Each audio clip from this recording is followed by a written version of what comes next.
You know, art is a fickle thing. Inspiration comes and goes, and there are seasons of making much, and then, shortly after, seasons of making little. But this is fine, because the followers, too, of art are very fickle. One thing is, and another thing isn't. And to understand that, you need to go into the depths of the human mind. From the moment we're born, the one thing we all crave is to feel a sense of significance as it comes to ourselves. And some do this through legitimate means. They work. They have a family. They do things that benefit society and the world as a whole. But others find different ways to do this. The worst are the elitists. The ones who put conditions on your human spirit. To say that it's not human if it has certain qualities. And as artists, we come to ignore these people. But this does not change their existence. And I think there's much to be learned in talking about them. For even in mistakes, there is much to be learned about humanity. And to keep going in this results in knowledge that can significantly benefit you in the future. For me personally, what I've realized in my journey is that art is one of those things where you have to be confident in yourself. No one else gets to be confident in you, because this is how echo chambers and victims are born. Deep down, I don't think anyone wants to be that. Deep down, we want life to be easy. But we would like to obtain this righteously.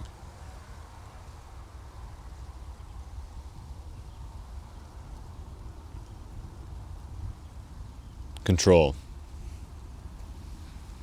Another thing that comes up as a condition of the human experience.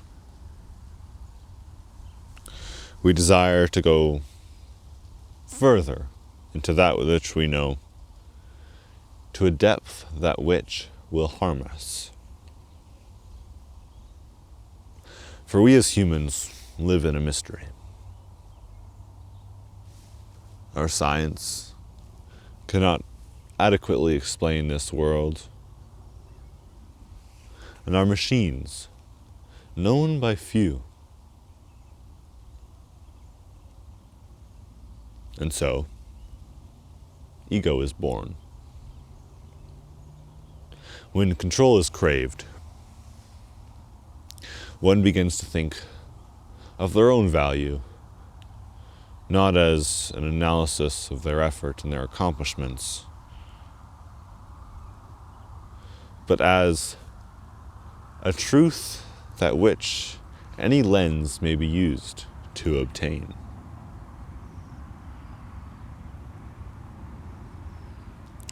And it's not hard to see why. So many people are lost, drowning in the ocean that is our humanity. But we may fly above this.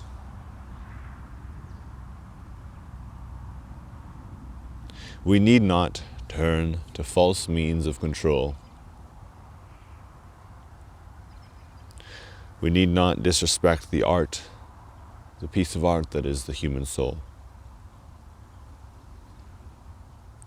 But indeed, I believe this must be done through religion. Because the belief that everything can be explained by science is perhaps just as foolhardy as basing everything off of feeling itself. For we have influences, whether they be human or spiritual. We are not islands as humans, no matter where we are, no matter what blessings or curses have been given to us. And so because of this, over time, one comes to embrace the mystery. The idea that you cannot understand everything. And some get security through knowingness that God has a plan for them. Some get security through the understanding that perhaps none of this really does matter. If you can adequately convince yourself that either someone has your back or nothing matters at all, then you'll be okay with not knowing. You'll be okay with a lack of control. But a life lived believing that nothing matters is once again no life at all. And deep down, it's not who you wish to be. We all long for our Father, Christ Almighty. But many deny this. Many turn to false prophets. However, what it's important to do is to keep going in knowingness that there is a plan for you. And should you follow the will of your fate, all will be fine.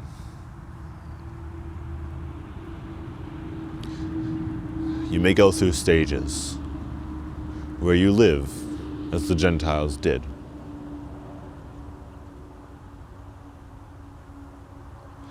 But it does not make you inadequate in the eyes of the Holy Father.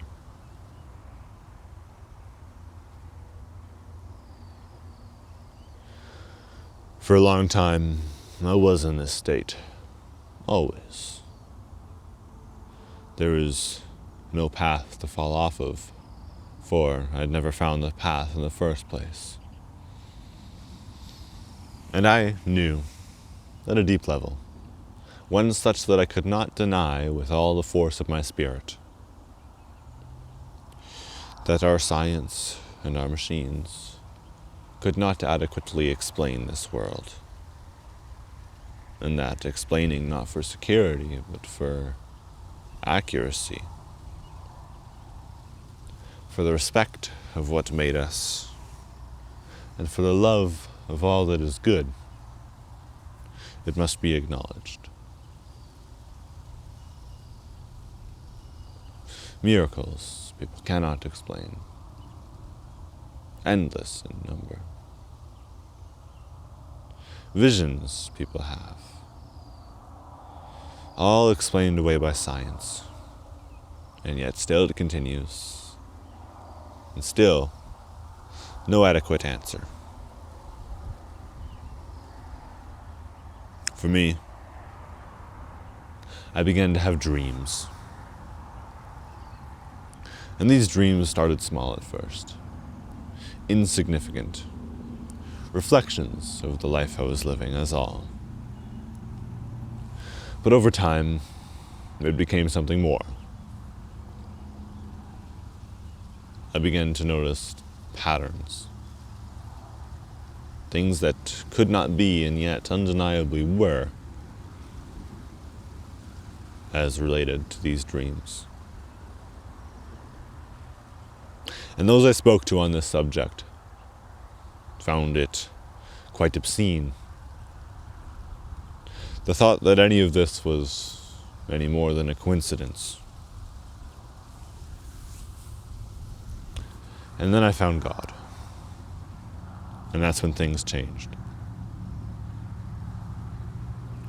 And I try not to use his name too often in what I create because some aren't ready to hear it. And I respect that. But it is often important to recognize, and perhaps I say this not for those who are looking to discover, but those who have already discovered.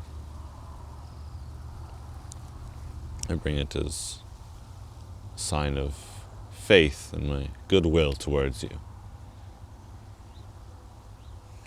In the sunlight today, I feel blessed by the warmth in the air. Winter is passing,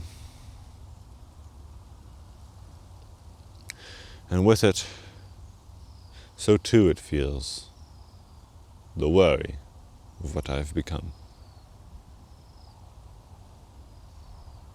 But heed this warning and listen clear.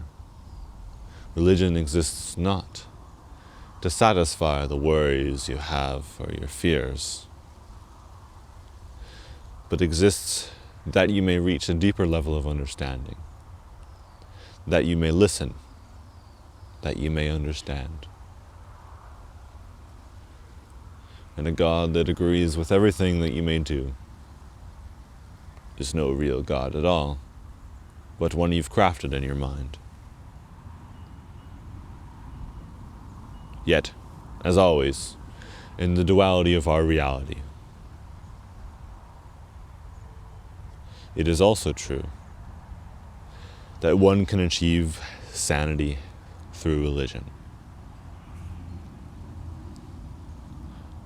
In retrospect of what has been spoken, what I'd like most for you to hear today: 1. Respect art, for in every form it is the human experience. And no matter how easily generated, no matter how little representation of the human soul it has, it always will.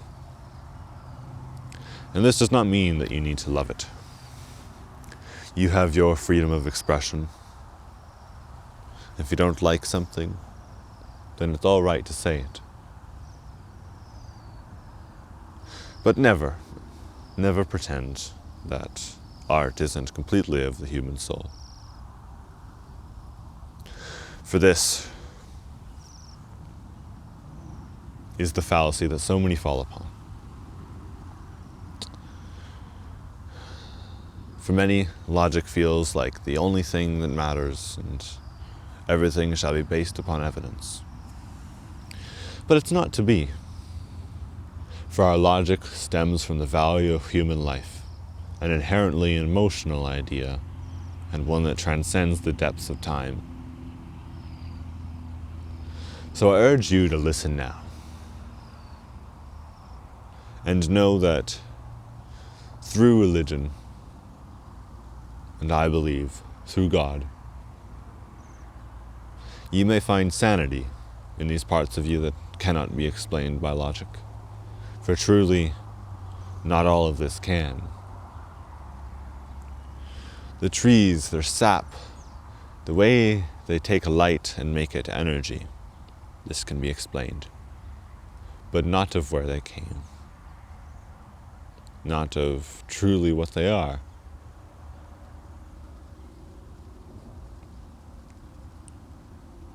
And that is the duality we live in.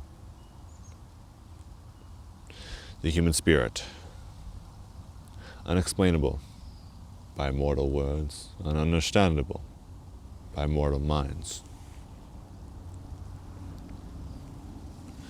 But one who questions this may find sanity through religion.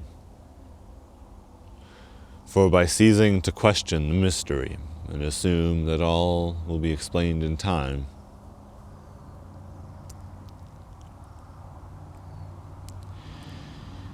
you find that your life becomes a husk. We all need something to live for. Religion is as human a thing as the very machines we build or the clothes we wear, all deeply interconnected to us. And it exists for a reason. And whether you believe there is a God out there or not, in time, you'll come to know that it is an understanding and acceptance of the great mystery that will lead you to light. And the great controversy between man and spirit may never be discovered, but it will live on in light. And the talks will continue of all that concerns our light. Thank you for watching.